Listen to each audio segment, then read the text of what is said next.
أعوذ بالله من الشيطان اللعين الرجيم. بسم الله الرحمن الرحيم. الحمد لله رب العالمين، والصلاة والسلام على خاتم الأنبياء والمرسلين سيدنا ونبينا محمد وعلى أهل بيته الطيبين الطاهرين. اللهم صل على ولعنة الله على أعدائهم ومنكر فضائلهم من الآن إلى قيام يوم الدين. رب اشرح لي صدري ويسر لي أمري واحلل عقدة من لساني يفقه قولي. Respected elders, brothers and sisters, Assalamu alaikum wa rahmatullahi wa barakatuh. Last night, we spoke about the verdict that was passed against al-Samiri.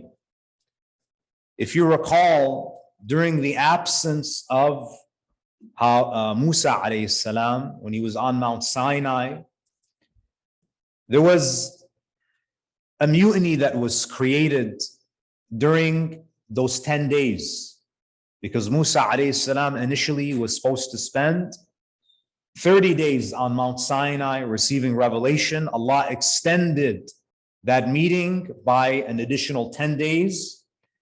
And during those 10 days, a figure emerged from among the Israelites, a charismatic personality who was able to persuade them to worship a golden calf. And we mentioned last night that this individual was not some random person that appeared out of nowhere. In our previous lectures, we mentioned that Samiri was most likely one of the descendants of Yaqub. He is the grandson of Issachar,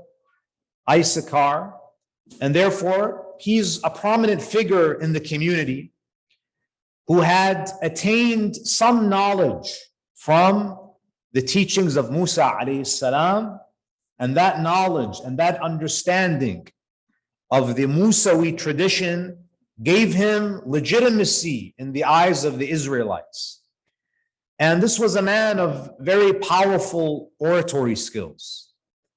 And he was able to cause the majority of the Israelites to deviate and worship the golden calf.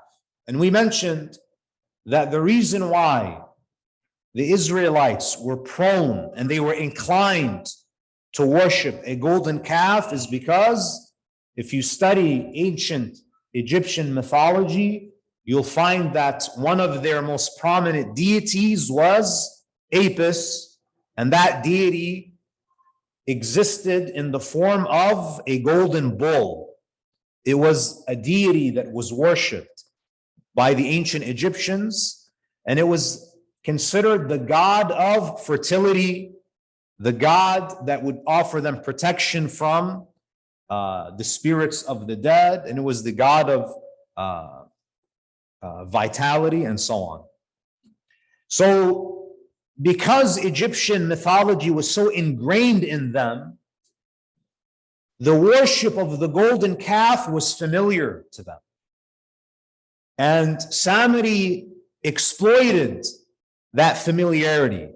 He exploited the fact that they had these tendencies, that they had internalized the dominant culture, and therefore he used the teachings of Musa to give himself legitimacy, but to also offer them something that they already enjoyed, right? So, and this is one of the dangerous of religious speakers, is that sometimes they might have some qualifications, but they gain a following because they tell people what they want to hear. And this is ultimately what al-Samiri does.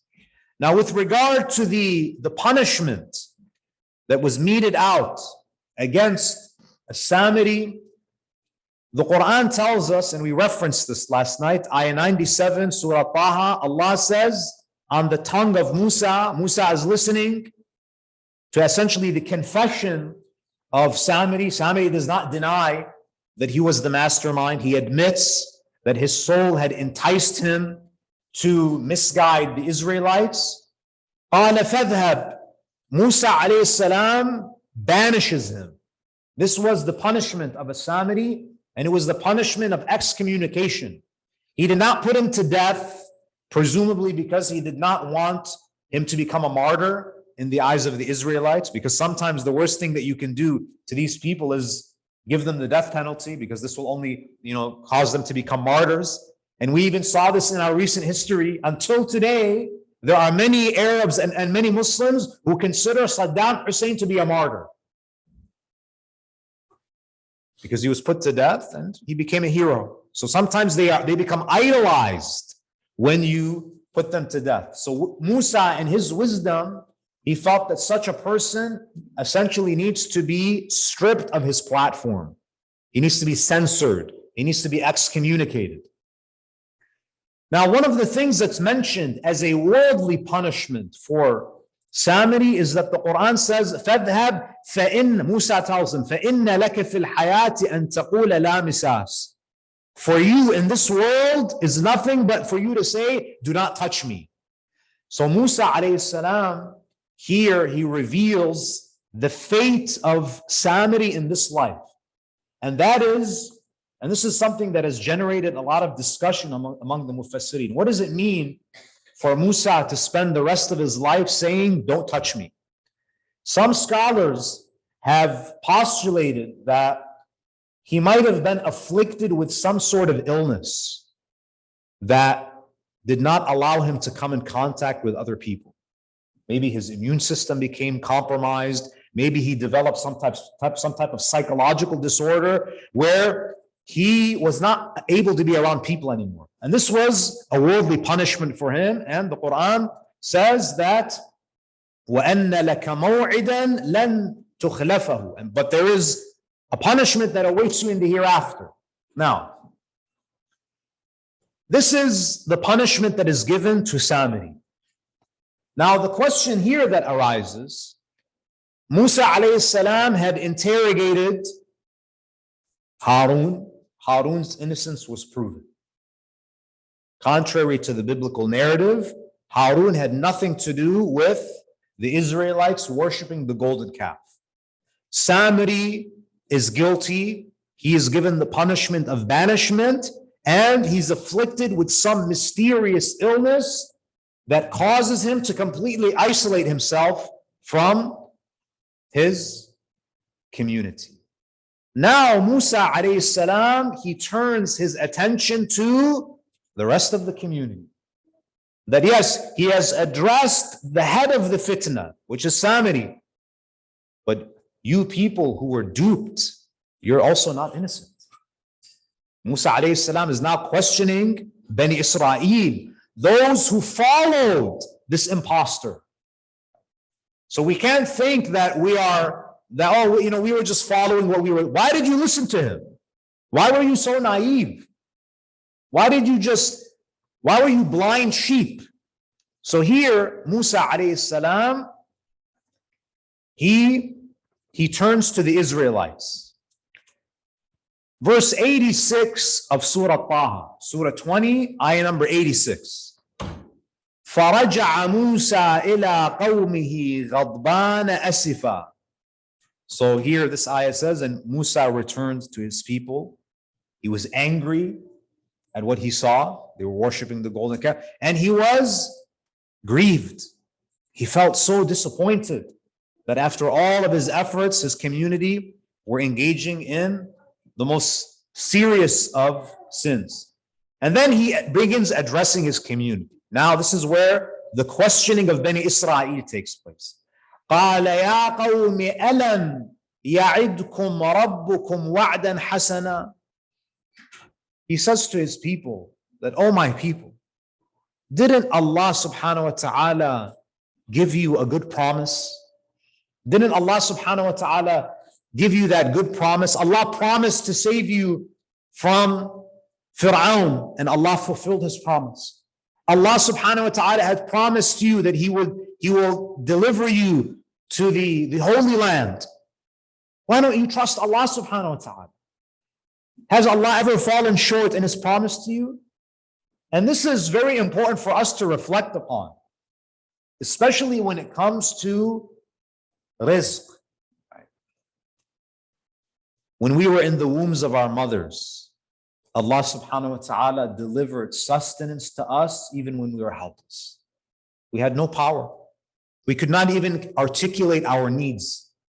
Allah subhanahu wa ta'ala, in the wombs of our mothers, He designed a system whereby we are fed through our mothers. We didn't have to worry about it. We didn't have to ask. We didn't have to struggle for our sustenance. Allah subhanahu wa ta'ala provided everything to us when we were utterly helpless. And when we were born, Allah subhanahu wa ta'ala gave us parents who would look after us, right? Allah put mercy and compassion in the hearts of our parents, of those who took care of us. And then what happens when we get older? When we get a little bit of strength and we develop a little bit of our intelligence, what happens? We don't trust Allah anymore. We think that we have to engage in haram activities to earn a living because we don't trust God. So here Musa is saying that wasn't Allah's promise good? Didn't He fulfill His promise to you? Why do you not trust Allah? The same Lord who provided for you in the womb of your mother, why do you not trust Him? Why do you not feel that you are in good hands? أَفَطَالَ عَلَيْكُمُ الْعَهْدِ. Here Musa alayhi salam says to them, then was the time of its fulfillment too long for you? Meaning that Allah subhanahu wa ta'ala had promised you that He would deliver you to the Holy Land. Is this promise taking too long to come to fruition? Are you that impatient with Allah? Or maybe this might be a reference to that 10 days, that there was a promise made to you. Were you that impatient that because of this 10 days, you completely reneged on your covenant with Allah subhanahu wa ta'ala? A few things didn't go according to your plan, and you completely discarded Allah subhanahu wa ta'ala from your life. And this happens to us, right? A few things might not go according to plan, and that's it. We want to sever our relationship with Allah subhanahu wa ta'ala. Have you forgotten all the good that He has done for you? Have you forgotten all of the ways in which Allah has provided for you? And then Musa alayhi salam, he says, أَمْ أَرَدْتُمْ أَن يَحِلَّ عَلَيْكُمْ غَضَبٌ مِّن رَبِّكُمْ فَأَخْلَفْتُمْ مَوْعِدِي. He says, or do you wish that the wrath of God descend upon you? So you broke your promise to me. Do you take the wrath of Allah very lightly?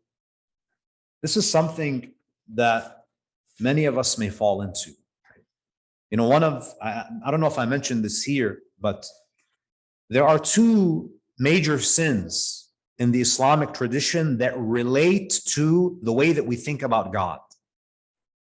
One of them is what we're all familiar with, and that is for someone to lose hope in the mercy of Allah. You know, usually Allah doesn't hold you accountable for your thoughts, for sinful thoughts, right? Usually you have to convert the thought into action or the intention into action for you to be held accountable. But there are some exceptions to this. There are some thoughts that are sinful and Allah will hold you accountable for it. And that is for someone to think that Allah will never forgive them. That thought is a major sin. So it's a major sin to think that I'm doomed.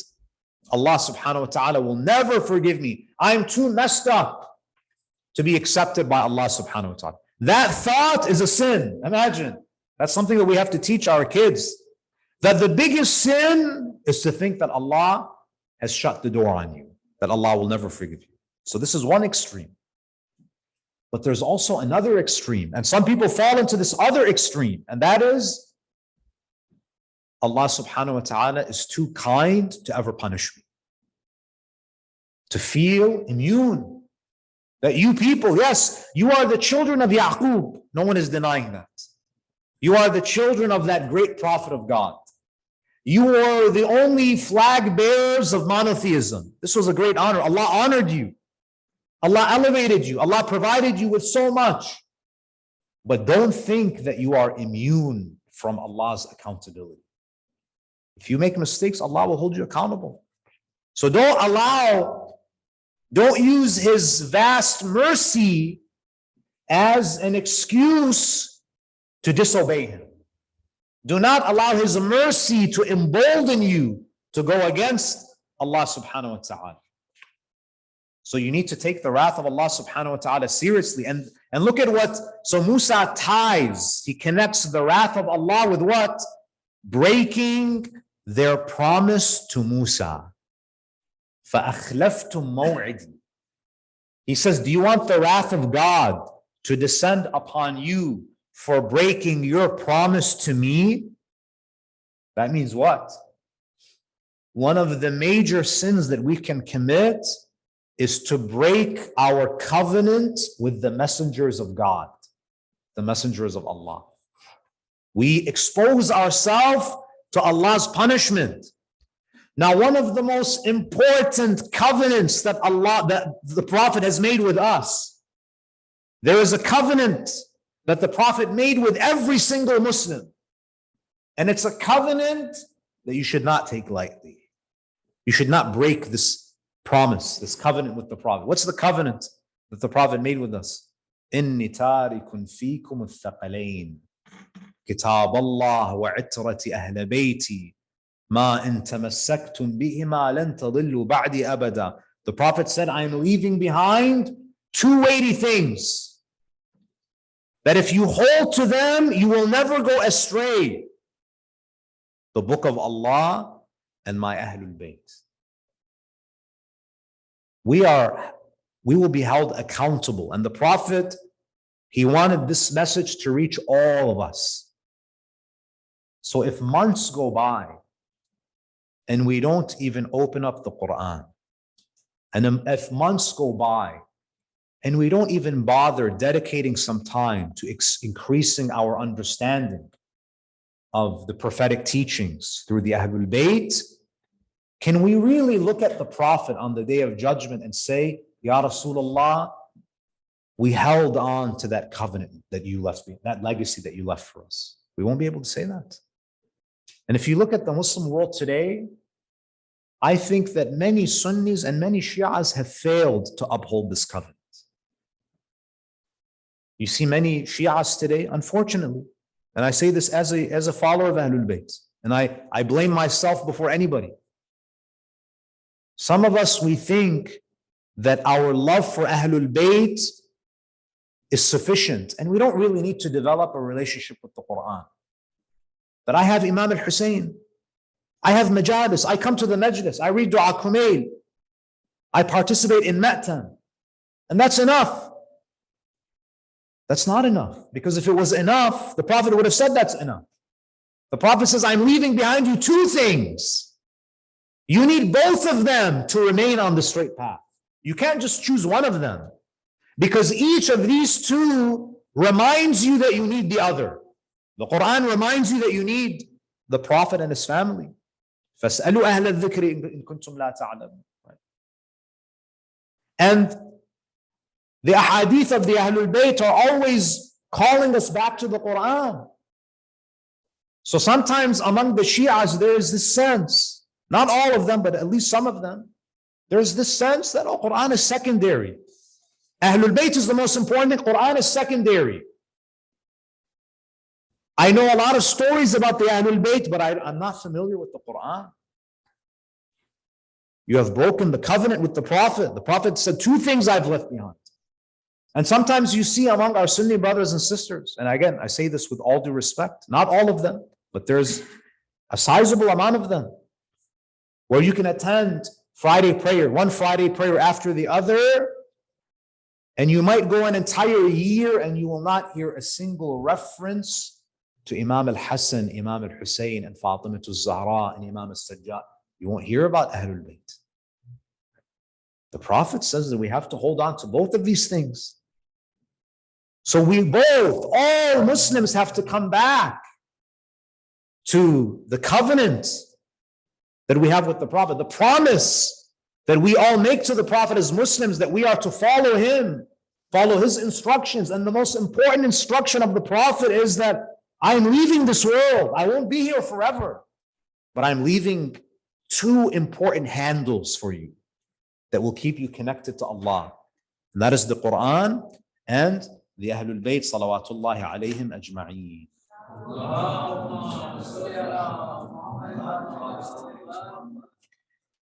Now, what was the response of Bani Israel?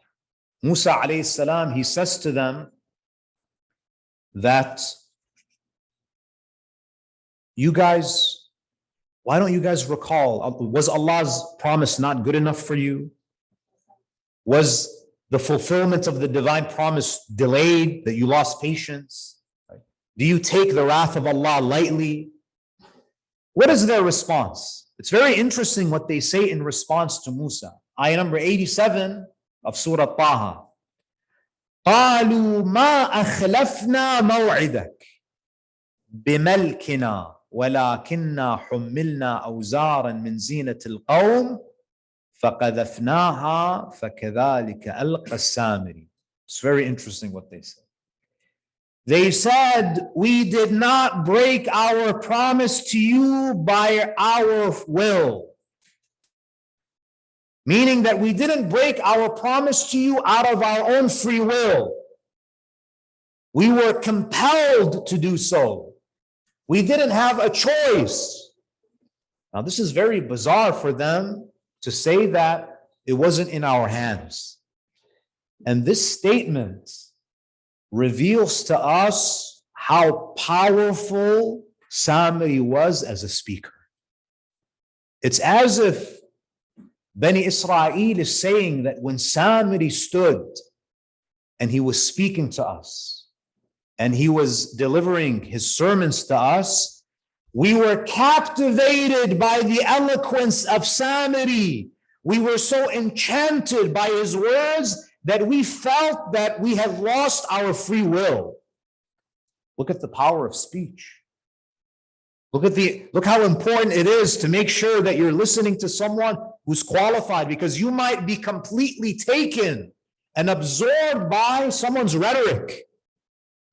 That the rhetoric of Samiri completely stripped us of our ability to distinguish right from wrong. وَلَكِنَّا حُمِّلْنَا أَوْزَارًا مِنْ زِينَةِ الْقَوْمِ. So their excuse is what? That we didn't have any free will. We were completely helpless in the face of the power of Samiri. Now you might read the story and say that, that's quite silly. That they claim that they couldn't do anything about it.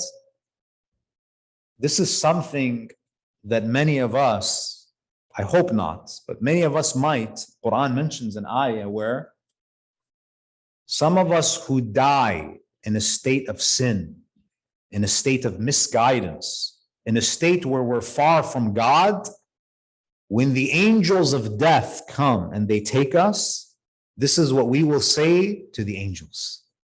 Allah subhanahu wa ta'ala, what does he say? There's an ayah in the Quran in Surah al-Nisa, Surah 4, ayah 97.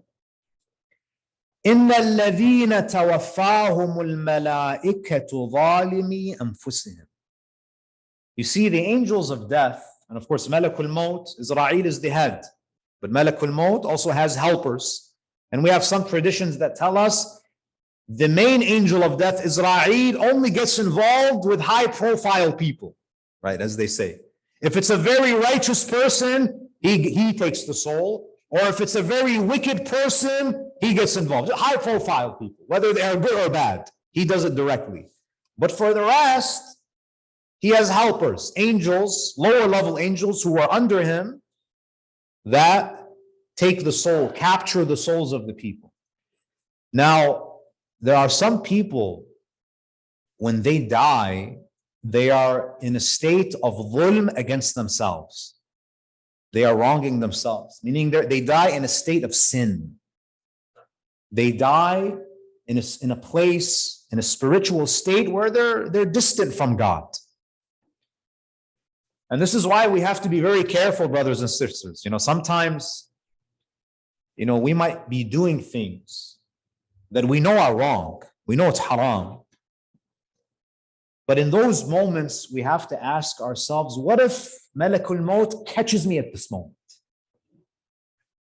Sometimes you're thinking that, I'm at the gym, I need to listen to something.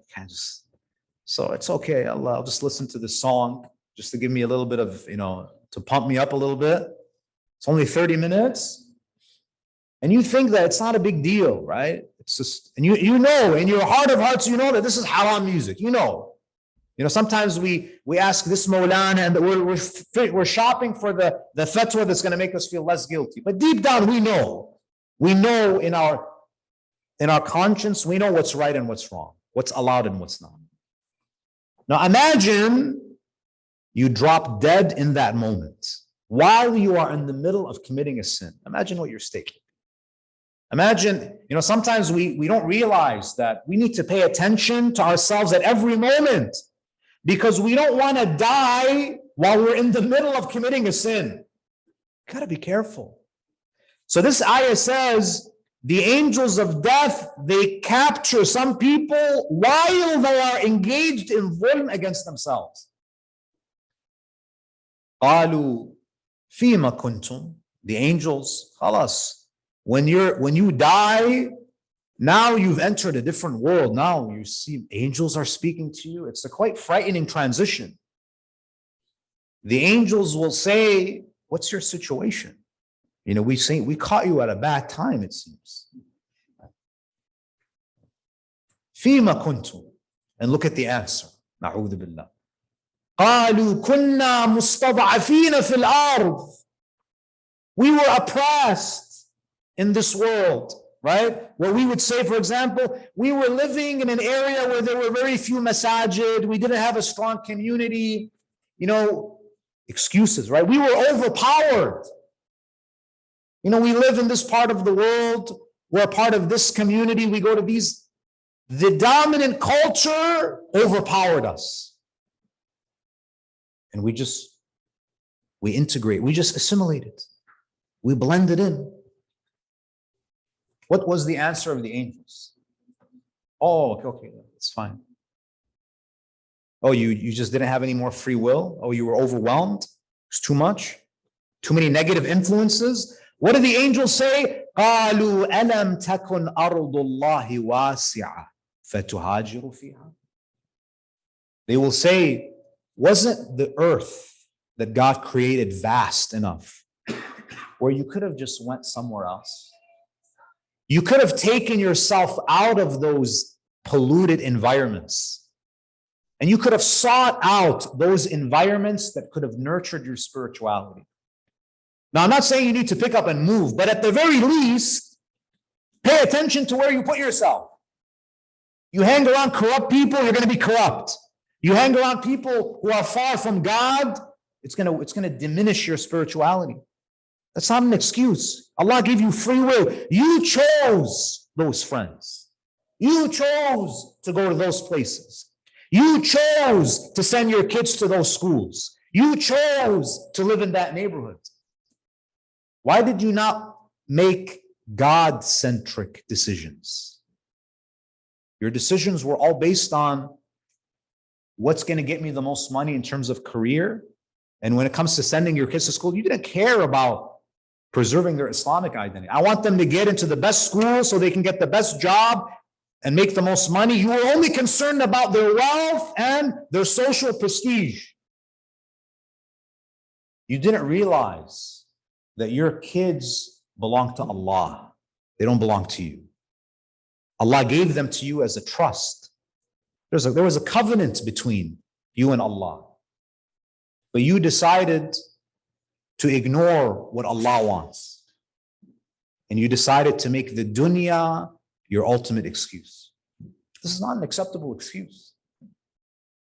So this excuse that the Israelites make, they say that, we felt we were overpowered by Samiri.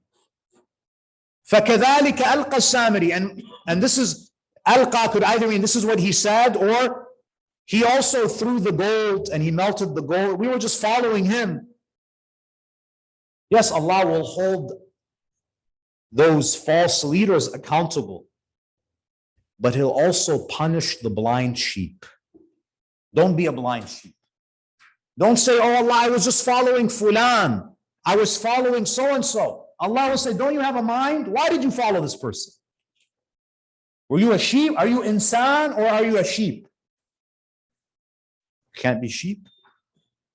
And this is the problem with the Israelites. They were sheep. They just went with the majority. And today we do that. Whatever is the popular trend, we do it. Right? We listen to whatever the media says is popular music, right? We dress the way that the fashion industry tells us to dress. We're sheep. That's the reality. We've become sheep. So this is the pitfall. This is the pitfall of Bani Israel. You see that these Quranic stories, these are timeless lessons. Now Musa alayhi salam, he doesn't accept these excuses. The excuse that we had no power. We were captivated by Samiri and we didn't do this out of our own accord. Musa alayhi salam, he doesn't accept. Why doesn't he accept this excuse? Yes, Samiri was there. He was a misguider. He was an imposter. But you people, you guys have spent years listening to me.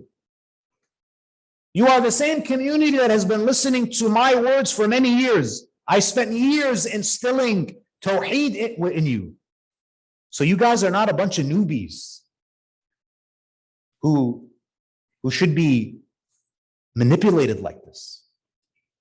And for us as followers of Ahlul Bayt, it's one thing for someone to not have Islam and be lost, but it's another thing to be a Muslim. You have the Quran, you have the teachings of Ahlul Bayt, and you're lost. Others might have an excuse before Allah, they just didn't know, right?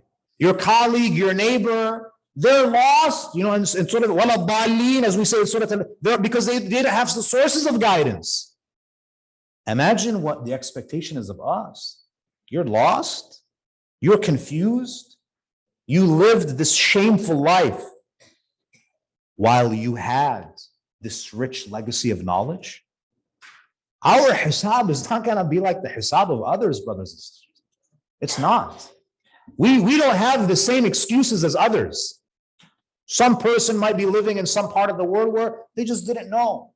But to have the words of the Prophet, to have the Quran, to have the ahadith of Ahlul Bayt, to have Sahih al-Sajjadiyah, and you're just this blind wanderer in this world, that's unacceptable. Musa alayhi salam, he says that I've spent many years instilling Tawheed within you. And I left you with guidance. I left Harun for you. If I left you without Harun and there was no representative in my absence, maybe there would have been an excuse for you. But there's no excuse for it. There's no excuse for this behavior. And today, even as English-speaking Muslims today, there's no excuse. Maybe 20 years ago, 30 years ago, when you couldn't even find an English lecture, maybe there might be some excuse. But today, there's no excuse. Today, there are English lectures. Today, there are translations. Everything is there. The question is it a priority to you? Is it a priority? If it's not a priority, that's another issue. That's something that is between you and Allah. You have to answer to that. Sallu ala Muhammad wa ala Muhammad.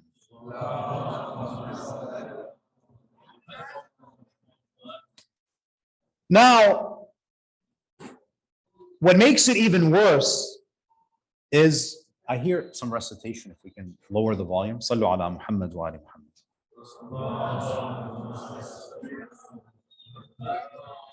What makes the situation of Bani Israel even worse is that not only did they worship the golden calf, but they were adamant about it. So you see in ayah number 91 of Surah Taha, what did they say to Harun? قالوا لن نبرح عليه عاكفين حتى يرجع إلينا موسى. It's not that they worship the calf because, maybe this is the right thing to do. They say to Harun, we will never stop devoting ourselves to this idol. They were adamant. And this is a lot worse. It's one thing to commit a sin, but to be adamant about the sin, to be persistent. You see, there's a big difference between, when we take the issue of hijab, for example, there's a big difference between a sister who doesn't wear hijab, but says that I'm trying. And we have to kind of respect that people are on their journeys and, it's a struggle. We understand that. There's a difference between someone who says that I know hijab is the ideal and I'm working towards that ideal, than someone who says I will never wear hijab. There's a big difference. There's a big difference. Here, it's not that, I know that this is wrong, but, we're just so used to these customs. Then what Bani Israel said, we are adamant about worshiping the golden calf. So there's the element of stubbornness here. So what was the punishment? The punishment is one of the most dramatic things that we see in the Quran.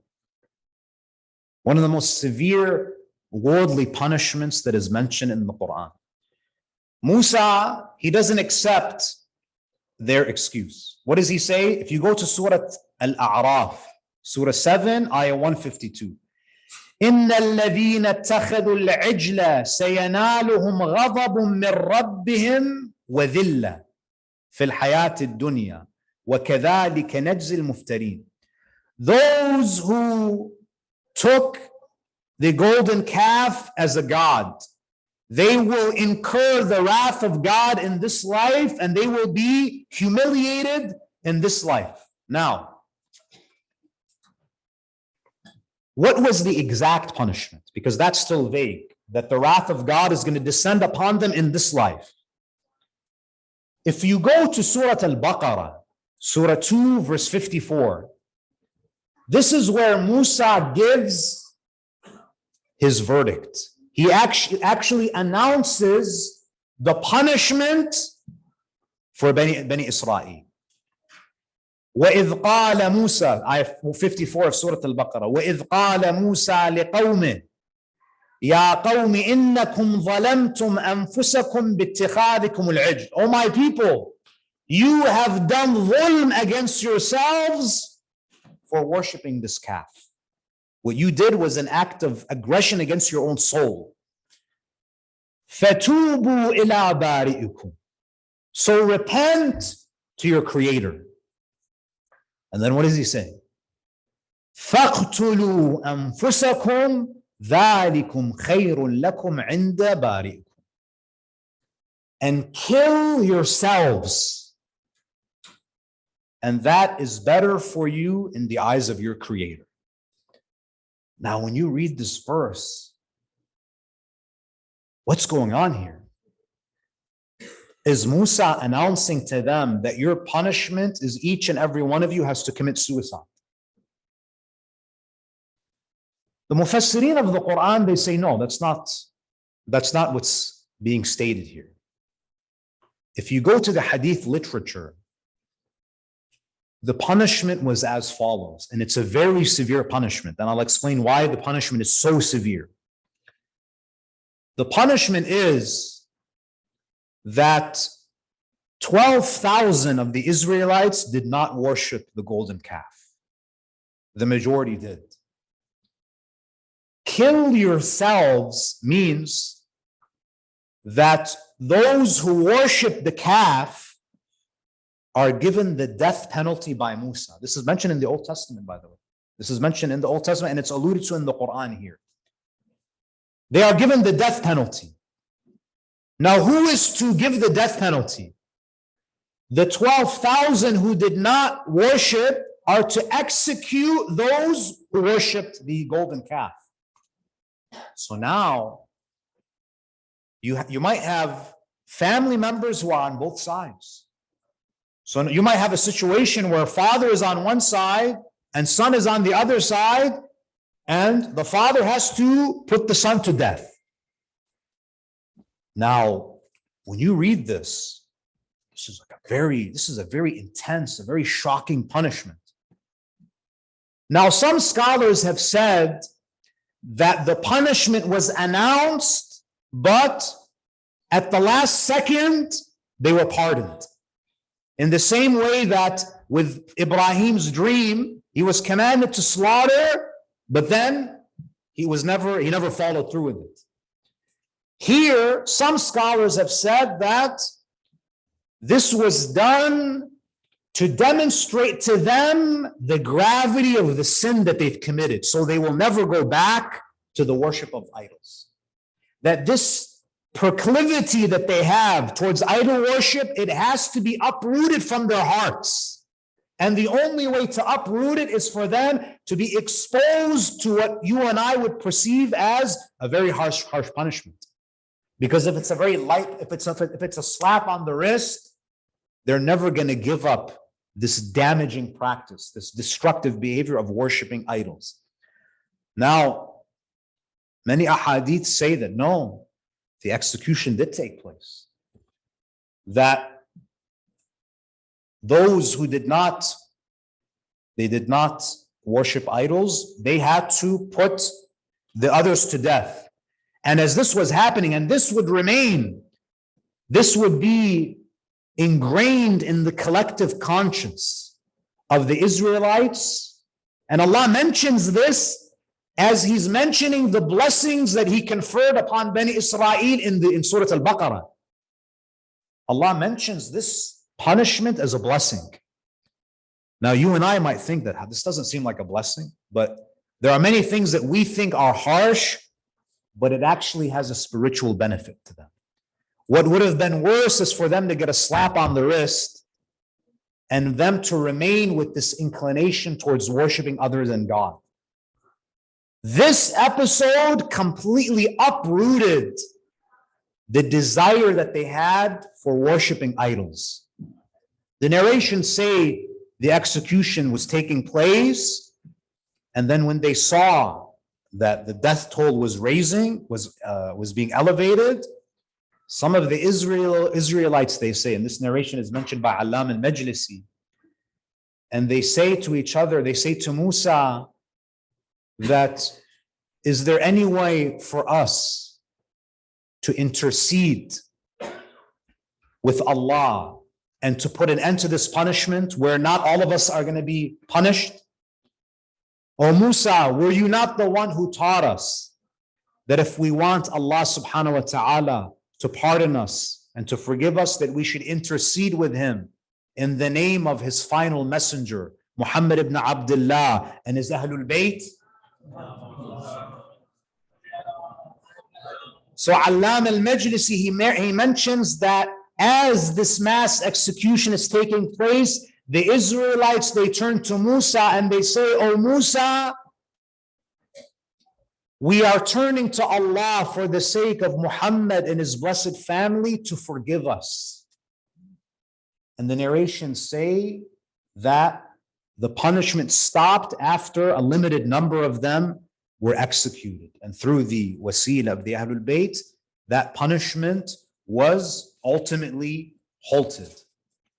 This, my dear brothers and sisters, shows us that there are some sins that you and I might perceive to be very harmless. I don't think it's an issue. See, human beings, they don't have an issue with harsh punishment because we understand that there are certain crimes that deserve harsh punishment. For example, if there is someone who has, God forbid, who has raped children. Imagine we capture someone and we have undeniable evidence that he has violated innocent children. I don't think any society would take issue with putting such a person to death. Why? Because child molestation is something that is egregious, something that's disgusting, deplorable, abhorrent. There are some things that you and I recognize very clearly as abhorrent. But there are other sins that are even worse. But you and I, we don't recognize how destructive and how egregious these sins are. And this is why Allah in the Quran, what does He say? He says, Inna Allah la, this is Surah Al-Nisa, verse 48. Inna Allah la yaghfiru an yushraka bih.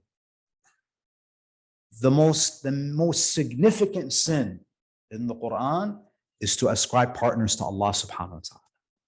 This is the greatest crime. You know, this is comparable. Just to give you a small example, imagine someone is raised by their parents. Every step of the way, their parents provide food, shelter, love, compassion, education, everything. And then this person grows up and basically looks at their parents and says, "You're not my parents." Or slaps the parents across the face. No matter what this person does, society will say that this is what a wicked person, what a disgusting person this is. That you turn your back on the parents that took care of you, that provided for you, that nurtured you. No rational person will say that this is okay.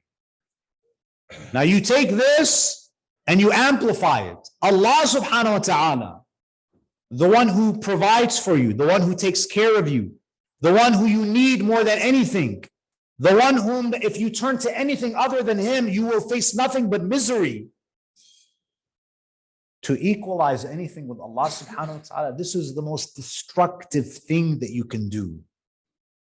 To orient yourself towards anything other than Allah subhanahu wa ta'ala. It's the ultimate crime.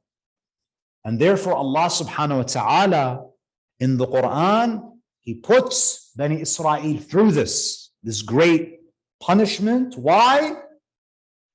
To eradicate the love of idol worship that had become so ingrained in them.